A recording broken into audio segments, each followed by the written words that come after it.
புற்றுநோய் சிகிச்சையில் புதிய புரட்சி, 7 நிமிட ஊசிக்கு இந்தியா அனுமதி.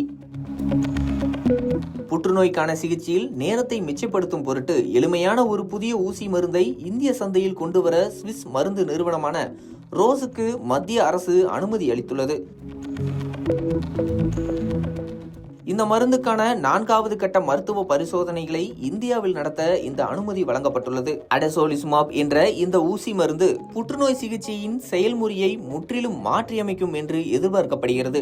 தற்போதைய சிகிச்சை நரம்பு வழியாக செலுத்தப்படுகின்றன. இதற்கு 30 முதல் 60 நிமிடங்கள் வரை ஆகலாம். மேலும் மருத்துவமனையில் மட்டுமே இந்த சிகிச்சை மேற்கொள்ள முடியும். ஆனால் ரோஸ் நிறுவனத்தின் இந்த புதிய ஊசி மருந்து தோளில் அடியில் செலுத்தப்படும். இதன் மூலம் சிகிச்சையின் நேரம் 7 நிமிடங்களாக குறையும். மேலும் மருத்துவமனையில் இல்லாமல் நோயாளி வீட்டிலேயே இந்த சிகிச்சையை எளிதாக பெறலாம். இந்த மருந்து ஏற்கனவே உலகின் பல்வேறு நாடுகளில் பயன்பாட்டில் உள்ளது. இந்தியாவிலும் இதன் 4வது கட்ட பரிசோதனைகள் முடிந்த பிறகு விரைவில் சந்தைக்கு வரும் என எதிர்பார்க்கப்படுகிறது. இது புற்றுநோய் நோயாளிகளுக்கு, குறிப்பாக நுரையீரல் மற்றும் கல்லீரல் புற்றுநோயால் பாதிக்கப்பட்டவர்களுக்கு பெரிய அளவில் உதவக்கூடும்.